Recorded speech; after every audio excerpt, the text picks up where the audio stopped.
ஈழத்தமிழர்களை கொன்று குவித்த இந்த காமேனிக்கும் ஆதரவா பேசுறாருன்னா இது எப்படிப்பட்ட நிலைப்பாடு? புத்தி பேதலித்து விட்டதா அவருக்கு? இல்ல புத்தி கூர்மை இல்லாம பேசுறாரா? இல்ல எந்த அடிப்படையில் பேசுறாரு? எனக்கு தெரிஞ்சு என்னைய யாரையோ கைது படுறதுக்கு பதிலாக இவரை கைது செய்ய வேண்டும். இவரை கைது செய்து இவரை விசாரிக்கும் விதத்தில் விசாரித்தா இவருக்கு மொத்தமாக இருக்கக்கூடிய, ஏன்னா இவர் யார் ஆதரிக்கிறாரு? காமினி ஆதரிக்கும் போது காமினி யார் ஆதரிக்கிறாருன்னு பாத்தீங்கன்னாக்கா இஸ்புல் அந்த தீவிரவாதிகள் ஆதரிக்கிறாரு. அதே போல அமாஸ் தீவிரவாதிகள் ஆதரிக்கிறாரு. பாகிஸ்தானில் இருக்கக்கூடிய அனைத்து தீவிரவாதிகளுக்கும் பொருளாதார ரீதியாக உதவி பண்றாரு.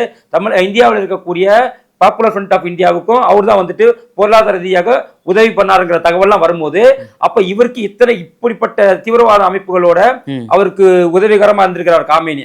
அந்த காமேனிக்கு ஆதரவாக இங்க விடுதலை சிறுத்தைகள் ஆர்ப்பாட்டம் நடத்துதுன்னு சொன்னா அவர் அந்த தீவிரவாத இயக்கத்துக்கும் திருமாவளவனுக்கும் என்ன தொடர்பு என்ற கேள்வி நீங்க மக்கள் கேட்க ஆரம்பிச்சுட்டாங்க. ஏன்னா நீங்க எந்த நோக்கத்துக்காக கட்சி ஆரம்பிச்சீங்களோ அவர்களை கொன்று குவித்தவனுக்கே நீங்க ஆதரவா பேசுறேன்னு சொன்னா அப்போ உன்னுடைய நிலைப்பாடு என்ன? அப்போ உண்மையிலே உனக்கு தமிழ் பற்று கிடையாது, தமிழ் ஈழம் அமைப்பதில் உனக்கு எல்லளவும் உனக்கு ஆர்வம் கிடையாது, மாறாக தீவிரவாதத்தை ஊக்குவிக்க வேண்டும். ஏன்னா தமிழகத்துல மட்டும்தான் இது போன்ற நிலைமை ஏற்பட்டிருக்கு.